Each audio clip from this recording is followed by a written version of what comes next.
Uma pergunta que eu acho muito importante para fazer, até justamente a título de introdução para esse texto que nós vamos ler, é uma pergunta clássica,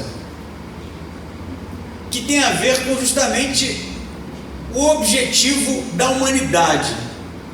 Qual o propósito da vida, afinal de contas? Parece ser uma pergunta meio piegas, assim, no tempo que nós vivemos, em que a ciência busca explicar tudo, e a própria ciência, ela rechaça esse tipo de pergunta, porque em um mundo físico, materialista, naturalista, a pergunta não cabe, porque afinal de contas, se o ser humano é só matéria, não há propósito. Como disse o próprio biólogo Richard Dawkins, não há nada, apenas a indiferença cega. Mas, por outro lado,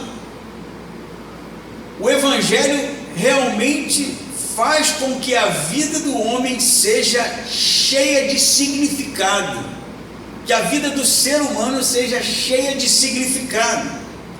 Por isso também posso citar aqui C.S. Lewis, no livro que ele escreve justamente para tratar do sofrimento, o problema do sofrimento, que ele vai dizer que o objetivo do homem, e do homem ter sido criado por Deus, não é para a glória de Deus, simplesmente, ou para amar a Deus, simplesmente. Vai dizer C.S. Lewis, apesar disso também fazer parte. Mas o objetivo do homem, o propósito do homem, o propósito de Deus ter criado o homem, é para ser amado por Ele. E isso é uma resposta realmente que vai fazer com que a nossa vida, ela realmente seja cheia, repleta, plena de significado. Porque se eu vim à existência, se você veio à existência, se a raça humana veio à existência, desejo do Criador para ser amado por Ele, eu acho que nos sobra um sorriso de orelha a orelha, porque realmente é algo apaixonante.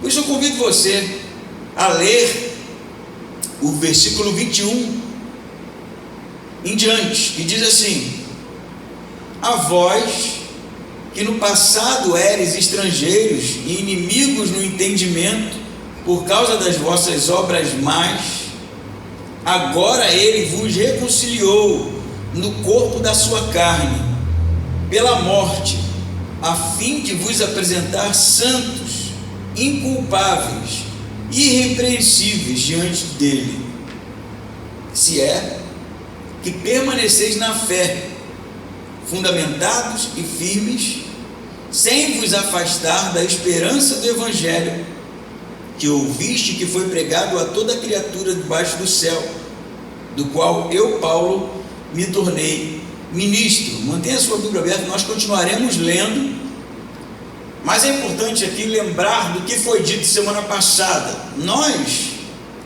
encerramos a perícope no versículo 20, que é na verdade quando Paulo fala da reconciliação de Deus com o homem, com a raça humana.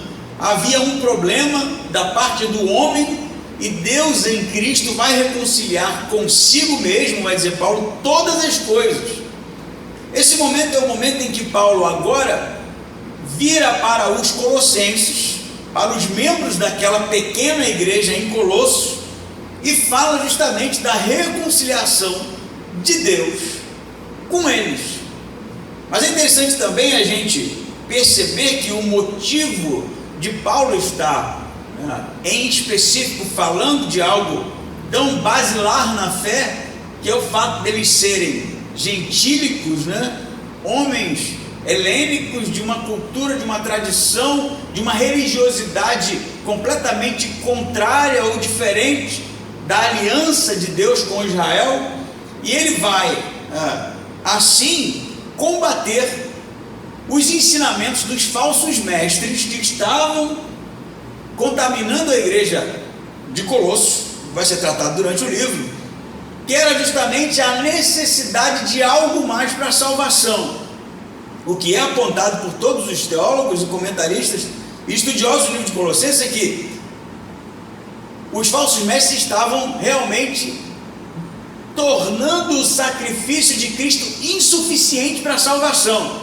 Eles não rechaçavam que Jesus havia realmente padecido, mas rechaçavam o fato de ser só isso, e ensinavam a necessidade justamente de complementar, de completar, de fazer algo mais, fruto do esforço daqueles homens, na abstinência dos alimentos, na guarda de sábados e cerimoniais, na justamente manutenção daquilo que era, segundo Paulo, completamente da parte de Deus. Por isso que então, nós lemos no versículo 21, quando Paulo vira para os Colossenses, diz: a vós também, porque ele fala no versículo 20, permita-me ler, só para a gente contextualizar, que Jesus, havendo feito a paz pelo sangue da sua cruz, por meio dele, reconciliou consigo mesmo todas as coisas, tanto as que estão na terra, como as que estão no céu, como nós vimos semana passada. Agora ele vira para os Colossenses e diz: e a vós também. E ele vai dizer o motivo. Ele diz: vocês também, que no passado eres estrangeiros, é uma versão, uma tradução possível. Outras traduções você vai encontrar aí alienado, não é isso? Vocês eram alienados, e a ideia aqui é que eles estavam fora, não é, dessa realidade mosaica, abraâmica, da realidade judaica do primeiro século, das alianças dos profetas, tudo isso. Eles, enquanto gentios, né, eram pessoas que não tinham acesso a isso. Mas ele diz mais, ele diz que eles estavam alienados, não é? Justamente por causa, vai dizer o texto, de um entendimento hostil. Eu não sei como está na sua versão, temos algumas, né? Mas a minha está assim: estrangeiros e inimigos no entendimento, não é isso? Então, a ideia aqui do inimigos do entendimento, a palavra justamente no grego é ektros, que dá origem a ódio. Uma tradução possível também da palavra ódio, hostilidade, ira. Então havia algo no comportamento dos gentios que, além deles estarem alienados da aliança dos profetas e de toda a revelação de Deus que se deu, né, ao povo de Israel, eles tinham o entendimento obliterado, hostil. A mentalidade era malévola, maligna, se posso dizer. E ele fala que isso vai gerar obras más. Então, a ideia é que estes homens aqui, que agora estavam tentando buscar, né, coisas mais para melhorar a salvação, para de alguma forma ser melhor salvo, mais bem salvos, eles estão sendo lembrados por Paulo que, noutro tempo, eles estavam alienados de tudo isso, e a mente hostil deles, a mente maligna deles, produzia somente obras más, não é isso? E aí ele vai dizer que agora Cristo reconciliou a estes homens, né, hostis, no corpo da sua carne pela morte, a fim de vos apresentar santos, inculpáveis e irrepreensíveis diante dele. A gente aqui está entendendo tudo, não preciso muita coisa, que nem ir no grego a princípio, para a gente entender que Paulo está lembrando: vocês estão, né, tentando fazer alguma coisa para melhorar a salvação, estão esquecendo que antes vocês estavam alienados disso, que vocês tinham uma mentalidade hostil, malévola, vocês eram inimigos de Deus, não é isso? E agora vocês foram reconciliados, mas a reconciliação não foi de graça. Olha o que Paulo fala: a reconciliação, ela se deu, percebam aqui, é sutil, mas dá para a gente compreender até em português. Ele poderia ter dito assim, ele vos reconciliou no seu corpo, morto na cruz, né? Poderia ser, ou na sua carne, mas ele usa a expressão tanto corpo quanto carne, pela morte. Perceba que Paulo está querendo dizer que a reconciliação com esses homens que eram hostis a Deus se dá de maneira terrível. Ele fala no corpo real, não é corpo igreja aqui, Ele não está falando da igreja, tanto que a palavra que ele normalmente usa em grego para se referir à igreja é uma e aqui é outra. Ele está falando do corpo dilacerado de Jesus, da carne dilacerada de Jesus naquela cruz, por conta do sofrimento, tanto que ele fala no corpo da sua carne pela morte. Então, para que eles se lembrassem que aquilo justamente que aconteceu na cruz foi algo terrível, foi algo dilacerante, foi algo hediondo, foi algo sanguinolento, foi algo hostil, e era necessário se lembrar disso para que a percepção de que o sacrifício realmente foi total não escorresse por entre as mãos deles. Por isso que Jesus vai dizer, e por causa dessa morte vocês são apresentados, santos, inculpáveis e irrepreensíveis diante dele. 3 palavras aqui interessantíssimas: santos, hagios, separados. Pense no sacrifício do Antigo Testamento. A ovelha que era levada tinha que ser perfeita, separada, imaculada. Pense nisso.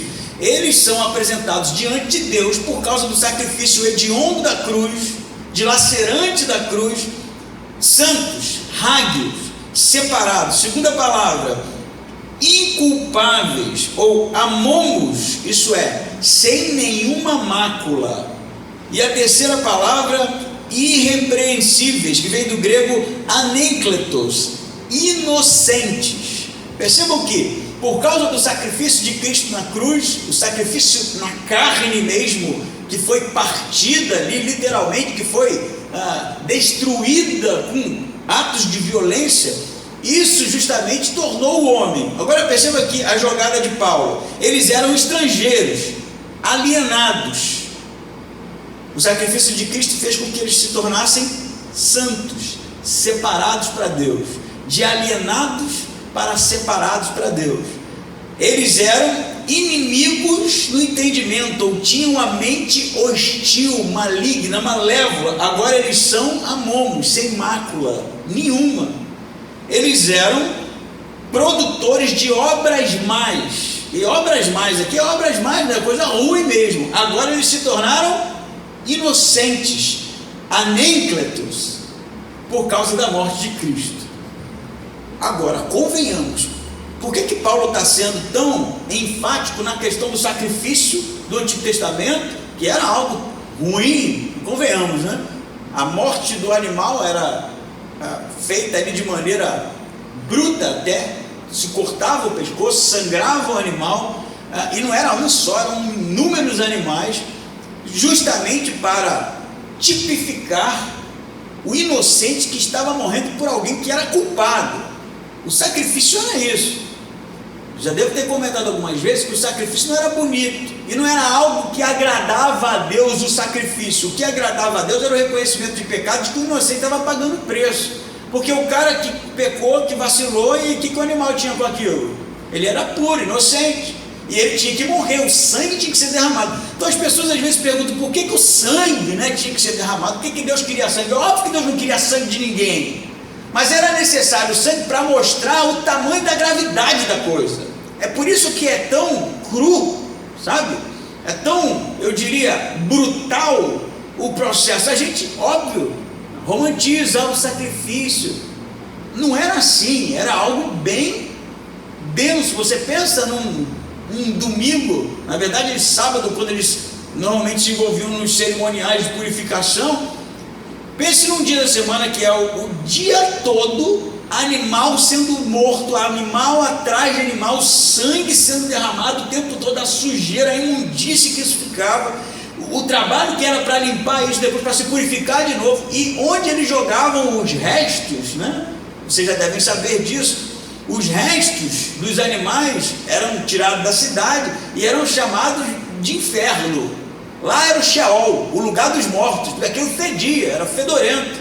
A coisa é bem assim. Eu estou querendo dar ênfase, porque Paulo está dizendo isso aqui, porque foi na carne e no sangue, no corpo dilacerado de Cristo, que vocês encontraram reconciliação. Por isso que vocês são sem mácula, por isso que vocês são inocentes, por isso que vocês são santos. Não é pelo esforço, não é por uma tentativa de dar uma melhorada, não é pela performance, como tanto já falei aqui, é na verdade única e exclusivamente pelo sacrifício de Cristo. E aí, voltando para a gente, nós somos assim, meu amigo, mente hostil. Se você dá uma refinada aí no que você tem enquanto informação sobre você mesmo, você vai chegar à conclusão que nós somos terríveis. O homem é terrível. Eu não gosto da expressão natureza pecaminosa, que eu acho bonito, mas é teológico demais e muitas vezes não faz com que a gente compreenda a questão de maneira crua, como Paulo está dizendo aqui. Se Paulo estivesse escrevendo para a gente, ele ia escrever assim: vocês eram terríveis, a mente de vocês estava cauterizada pelo mal, vocês eram inimigos de Deus. Por causa do quê? Por causa das obras de vocês só produziam porcaria, só coisa ruim. Mas é justamente por causa do sacrifício de Cristo que as coisas foram para o lugar, que Deus corrigiu as coisas, que Ele se reconciliou com o homem. Mas, vai dizer Paulo, não se afastem da cruz. Olha só o versículo 23. Depois que ele fala que eles se tornaram santos, sem mácula, inocentes, ele diz no 23: se é que permaneceis na fé, fundamentado e firmes, sem vos afastar da esperança do evangelho que ouviste e que foi pregada a toda criatura debaixo do céu, do qual eu, Paulo, me tornei ministro. Por que ele está dizendo isso? Porque ele já disse que o evangelho pregado por Epáfras, no início, o plantador daquela igreja, estava sendo abandonado por eles. E agora ele vai lembrar quem eles são. Vocês são isso aqui, não valem nada. Vocês são homens com potencial para o mal terrível, que naturalmente não podem produzir nada de bom. Por isso que foi algo tão hediondo naquela cruz, na carne e no corpo de Jesus. Ele sofreu literalmente no corpo para a reconciliação de vocês, e é só isso, justamente, único e exclusivamente isso, que faz com que vocês sejam apresentados diante de Deus sem nenhum tipo de culpa. Mas não se afastem desse evangelho, é o que ele vai dizer no 23. Se é que vocês permanecem na fé. Esse se é, em português, ele soa meio estranho, né? É como se eu dissesse, como se eu estivesse colocando algo subjetivo aqui. Se é que vocês estão... Não é isso que Paulo está dizendo. Paulo aqui está, na verdade, usando uma condicional no grego. A condição para ser apresentado diante de Deus com essas características aqui é a cruz, é o evangelho pregado por Epáfras, é o evangelho original. Se você se afasta desse evangelho, você está por conta própria. É como se, vou usar uma metáfora aqui, entre eu e a luz do sol terrível, mais forte possível, vamos supor que o sol tenha extrapolado aí o calor, né, a proximidade da terra, e o que está chegando aqui é algo destruidor. A única coisa que me separa desse calor destruidor é a cruz. E quando eu falo a cruz, eu estou falando do sacrifício de Cristo. É a única coisa que me protege.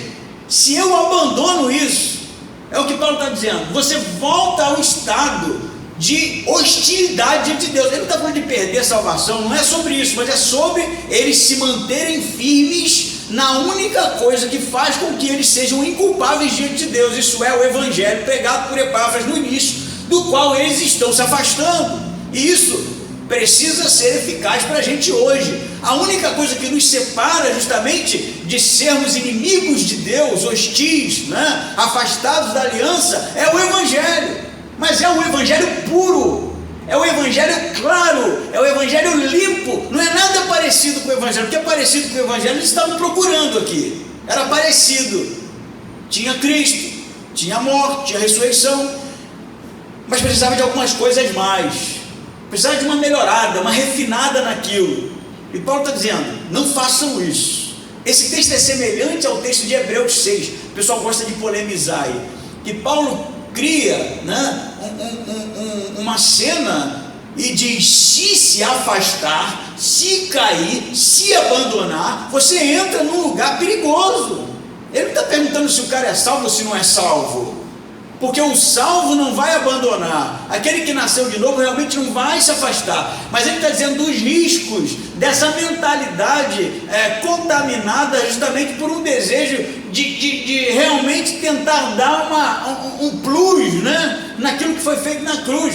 E Paulo está dizendo, isso precisa ficar bem claro na nossa mente, não foi de graça não, foi terrível, foi algo realmente, na verdade me falta palavras para dizer aonde eu quero chegar aqui, com o cenário, para quem viu o filme do Mel Gibson, né? Lembrando aí a cena de chicoteamento e crucificação, realmente está entendendo para onde é que o apóstolo está querendo dizer, que quando ele fala foi na carne e no corpo dele, uma mentalidade, olha só isso gente, isso é algo assim, de se pensar mesmo. A mentalidade hostil que vocês tinham, a mente corrompida, é a culpa da dilaceração do corpo de Jesus na cruz. Entende isso? A culpa disso é de obras más, é de uma mente putrificada. Mas ele morre, porque o desejo dele é de reconciliá-los com Deus. Perceba que o problema não é de Deus com o homem, é do homem com Deus. Vocês tinham uma mente terrível, mas o desejo de Deus é reconciliá-los, é restaurar realmente a condição do homem. Por isso não se afastem do Evangelho, não se afastem, vai dizer Paulo, daquilo que é a fé que vocês precisam permanecer, fundamentados. Perceba que fundamento tem a ver com o início, o alicerce, né? Aquilo que foi realmente construído primeiro, alicerçados, fundamentados, firmes. E aí tem uma palavra aqui, sem vos afastar da esperança.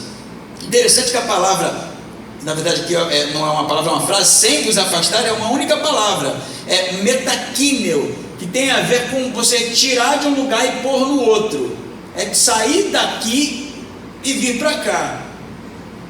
Não é se afastar do Evangelho, não é isso que ele está dizendo aqui, não é se afastar assim, abandonei a igreja, ele não está dizendo isso, ele está falando sair de um estado original, onde havia um fundamento, e ir para um outro lugar. Não está havendo um abandono, está havendo um deslocamento de fundamento aqui. Entende isso? Gente, a gente não sabe como isso aqui é ao mesmo tempo profundo e grave, porque para você se afastar nesses trâmites aqui, é só botar uma gotinha de coisa estranha dentro do Evangelho, dentro da igreja, e você está longe de Cristo. Uma coisinha, um elemento estranho já gera um comportamento que vai realmente produzir uma fé completamente estranha à fé que Paulo está falando. Qual era o Evangelho original pregado por Epáfras aqui? A gente sabe, o Evangelho original era simples. Jesus morreu na cruz por você, você era pecador, mas Ele te salvou, te purificou. Paulo está apresentando aqui, por isso você é salvo, é só por isso você não tem culpa nenhuma, não é que você deixou de ser pecador, é que isso te purifica, e quando você chegar diante de Deus no último dia, o que está valendo é o sacrifício de Cristo, acabou, não tem culpa mais. Mas se você se afasta disso, e se a sua fé começa a ser fideísmo ao invés de fé, aí lascou-se. Porque se for por conta própria, gente, o que significou o sacrifício de Cristo naquela cruz, afinal de contas? Ele continua, não é? E ele vai falar no versículo 24 assim: agora me alegro nos meus sofrimentos por vós. Percebam essa expressão aqui é top demais. Vou ler de novo.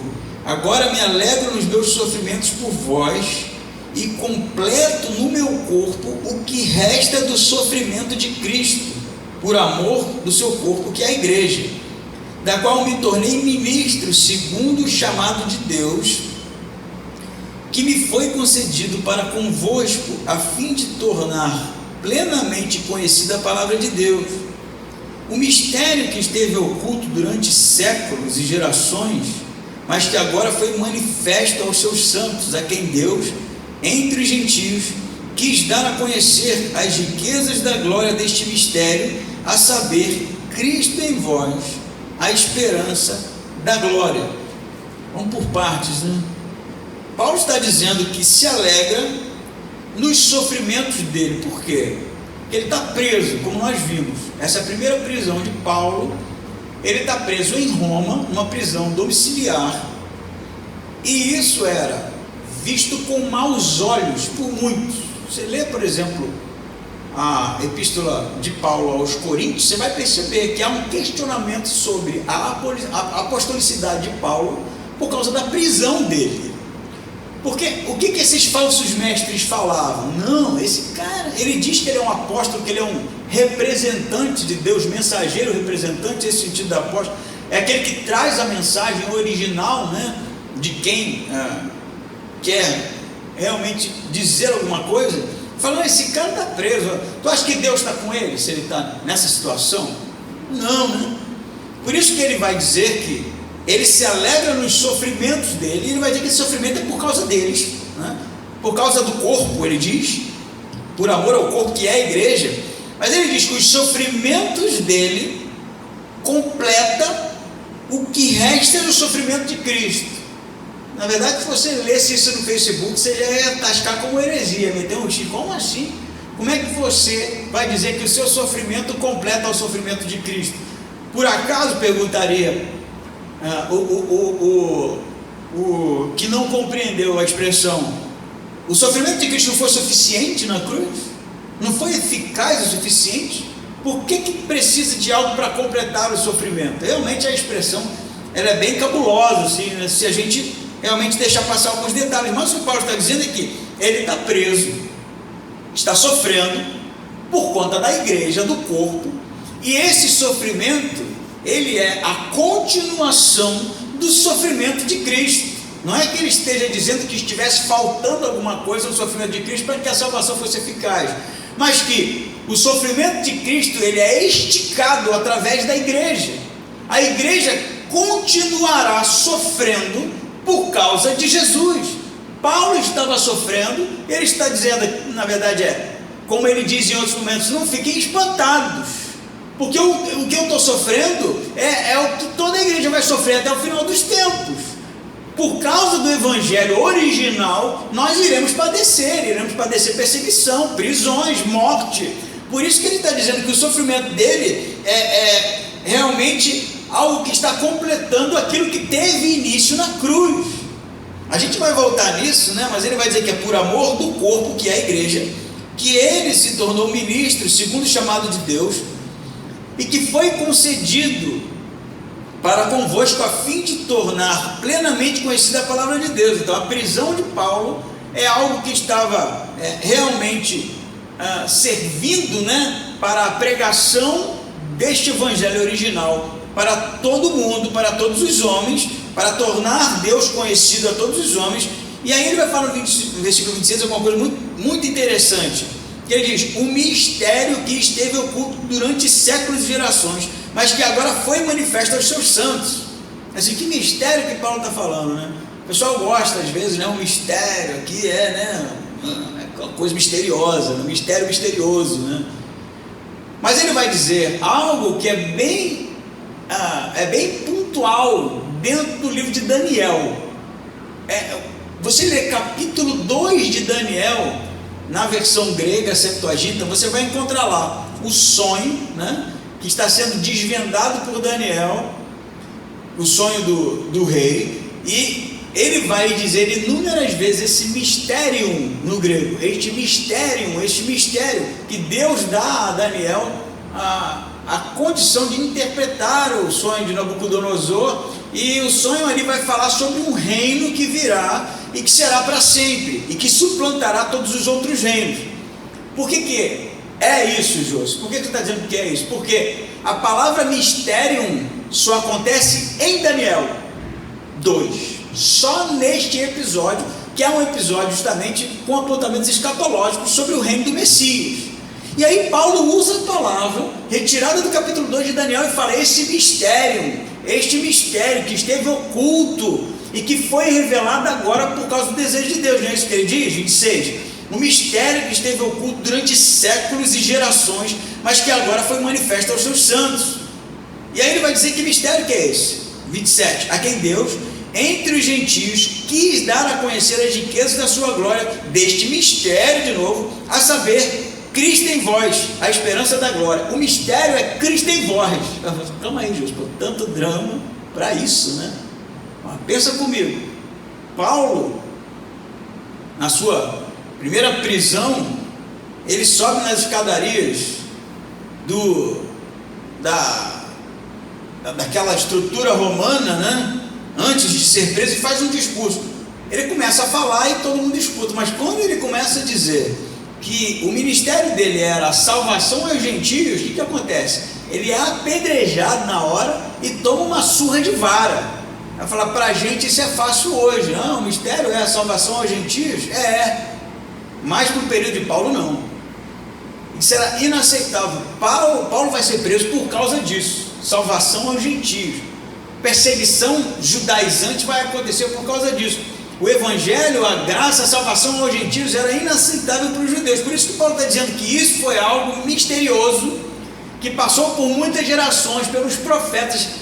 Ninguém teve a percepção apurada de entender que a salvação seria estendida a todo mundo, e Deus quis que isso se desse a conhecer agora, e ele era apóstolo desse mistério revelado, Cristo em vós, esperança da glória. Agora, o que é interessante é que o mistério ele é revelado, mas ele exige um preço, o sofrimento. É o que ele está dizendo. Eu sofro por amor do corpo, por amor da igreja, por causa do mistério que esteve oculto e que foi revelado agora, e eu sou o principal propagador. Que mistério é esse? A salvação, Cristo em vós. A gente tem muita gente pronta para bater, eu sou pronto para bater, o punch está para trás, né?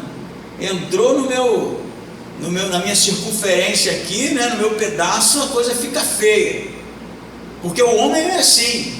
E eu falo homem, eu não estou dizendo que as mulheres não são, não, que elas são também, né? Eu não sei se vocês sabem disso, mas isso pode até trazer uma discussão no futuro. Eu estava lendo uma pesquisa dizendo que a maioria dos casos de violência no lar são iniciados pela mulher.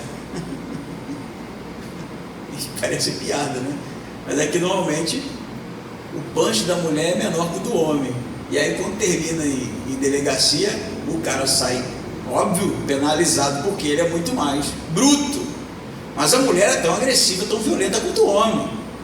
Pode ter seus meios, mas ninguém se salva. Eu tenho um filho de 7 anos, e que se ele tivesse 20, eu já estava no chão desacordado.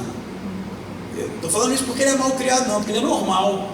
Porque quando eu tiro alguma coisa que ele não gosta, ele é agressivo.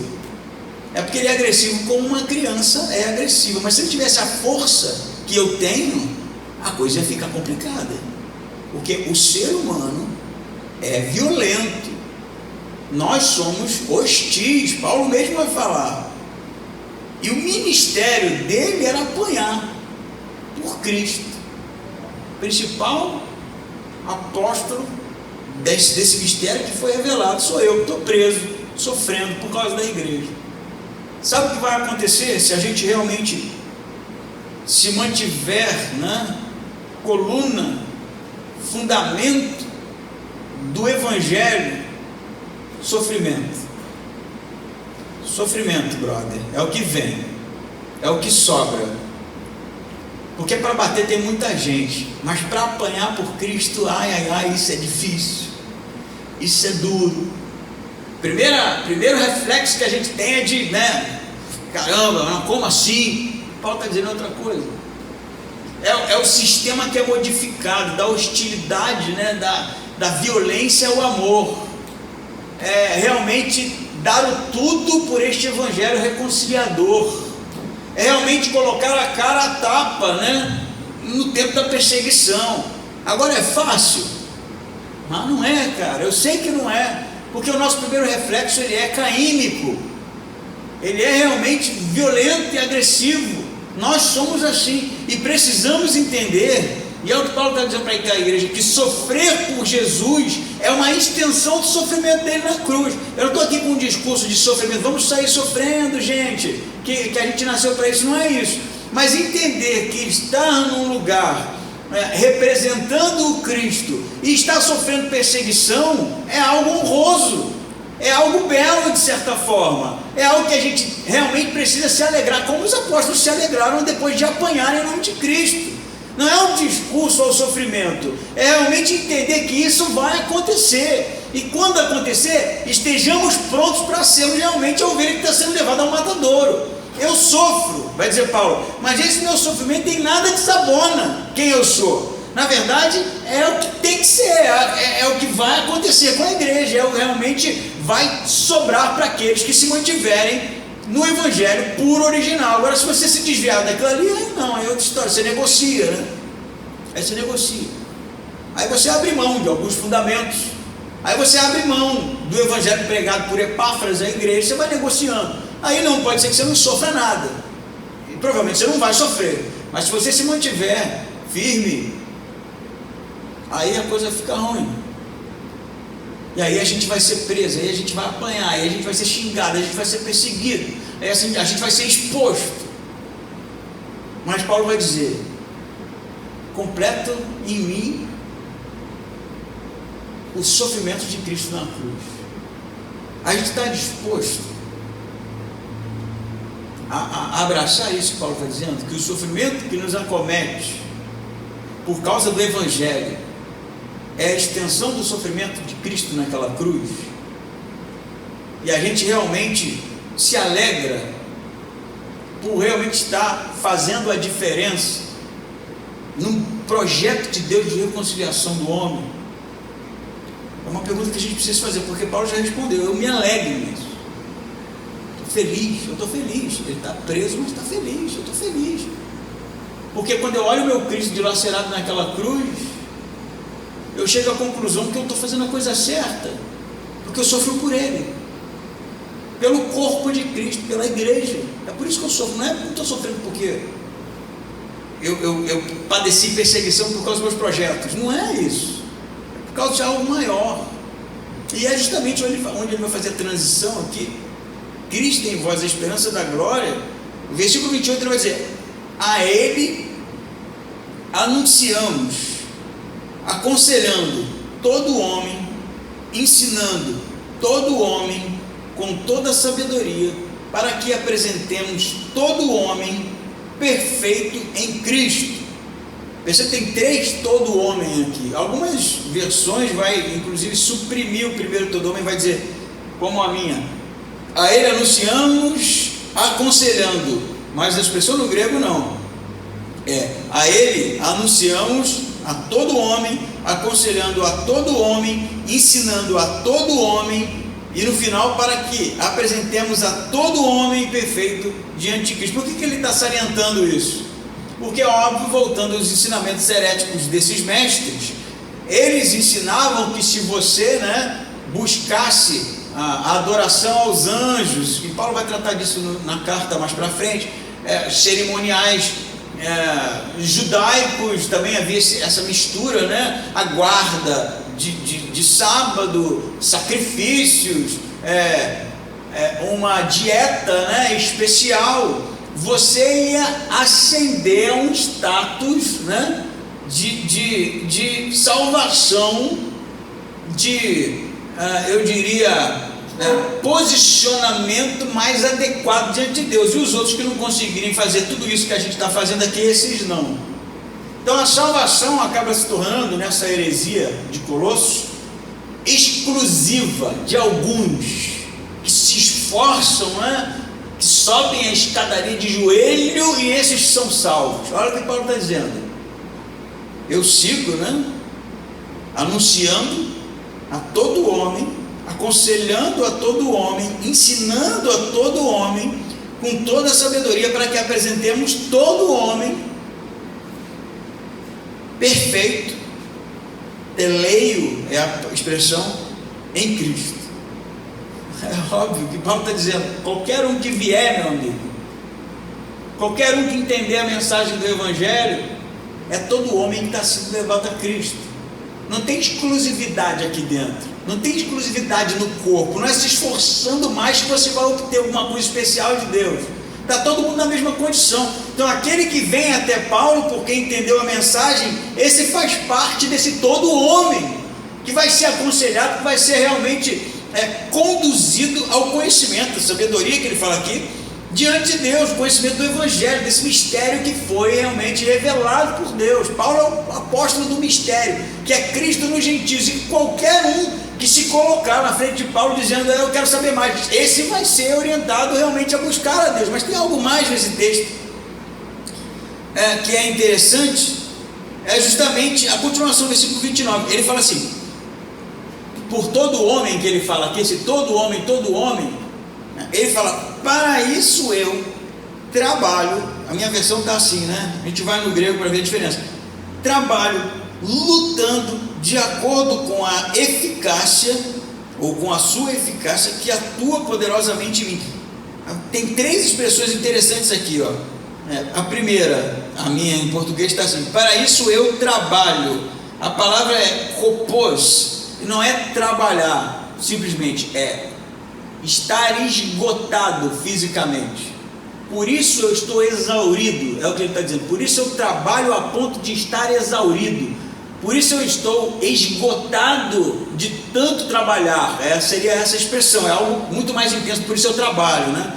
Por isso eu estou esgotado, exaurido, é o que ele vai dizer. Aí tem outra expressão aqui, lutando, né? Está na minha. Mas a palavra no grego é agonizomai, é agonizando, da origem é agonizar, ou melhor, lutar com um adversário até que os braços não aguentem mais. Olha o que Paulo está dizendo, ele está preso, né? Dizendo que ele é ministro, apóstolo desse mistério que foi revelado, e todo que vem a ele vai apresentar esse evangelho, ele vai realmente orientar, e não tem essa coisa de seleção não.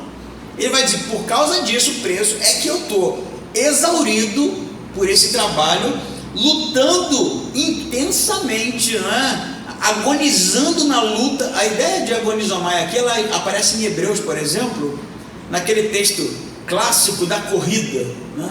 Corro com os olhos fixos no alvo, que é Cristo. É correr de maneira a sentir os músculos perderem a força.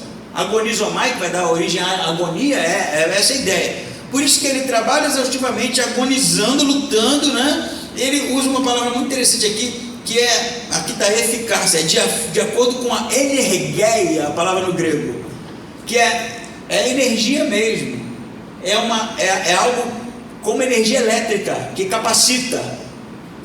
E ele vai terminar, e essa energeia, essa eletricidade, né, essa energia, ela atua em mim poderosamente, dunamis. É como se Paulo está dizendo assim, cara, eu estou exaurido, eu estou lutando, mas aquilo que me dá força é algo que vem de Deus, a sua eficácia aqui em português, e que me enche de poder. É o esgotamento realmente em nome do evangelho do qual eu fui feito ministro.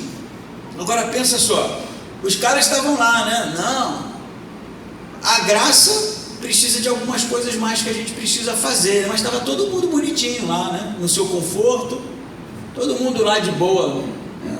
no seu encontro, no seu culto, né? Confortável, e questionando inclusive a apostolicidade de Paulo, que está preso. E aí ele vai dizer, é por isso, para levar todo homem ao conhecimento dessa salvação maravilhosa que foi revelada da parte de Deus, né? E foi guardado durante séculos para ser revelado agora. É por isso que eu estou exausto, por isso que eu estou preso, por isso que eu estou cansado e continuo avançando. Agora, sabe o que eu acho hilário? Não hilário, não vou substituir essa palavra, que eu acho lindo e ao mesmo tempo paradoxal, é que Paulo fala de uma mentalidade hostil do homem sem Cristo, e ele matou gente, matou crente, perseguiu a igreja. Ele lutava contra Deus, ele lutava contra Cristo. E aí sabe o que eu acho mais belo na história de Paulo? É que me parece que esse desejo incansável, inconsútil de Paulo, de realmente avançar, mesmo nas condições terríveis, era saber que mesmo sendo um homem terrível, Cristo o amou. E cara, isso é indescritível na história de Paulo. Muitos vão dizer, né? Não, isso na verdade é pura especulação, que o espinho na carne de Paulo era justamente ter que lidar com a morte de tanta gente através das suas mãos. homens santos como Estevão, por exemplo, e ter que conviver com isso. Mas inúmeras vezes ele vai dizer: eu, o pior dos homens, eu, o pior dos homens. Mas o pior dos homens, o assassino Paulo, foi amado por Cristo. Por isso ele é incansável, por isso ele continua, por isso ele avança. E é algo que ele quer lembrar a esses crentes. Isso é para nós uma mensagem profunda. O que faz com que eu continue é realmente entender quem eu sou e o amor de Cristo naquela cruz por mim, que me amou desse jeito, esculhambado, josse ou vacilão, sou mesmo, sei que sou, com muito orgulho, e ele me amou assim, não por causa dos meus atributos positivos, não por causa da minha capacidade de execução, seja lá do que for, mas simplesmente por amor.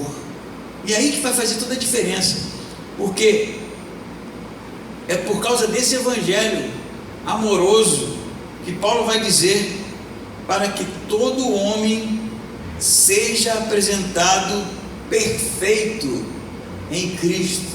A palavra perfeita é teleios, que tem a ver com propósito, tem a ver com ser entregue, apresentado a Jesus pleno, como se algo que estivesse faltando agora está completo. C.S. Lewis estava certo. O propósito do homem é entender que foi criado para ser amado por Deus. E quando a gente entende isso e o preço disso, nos tornamos incansáveis na pregação desse amor, a saber, Cristo em vós. Amém?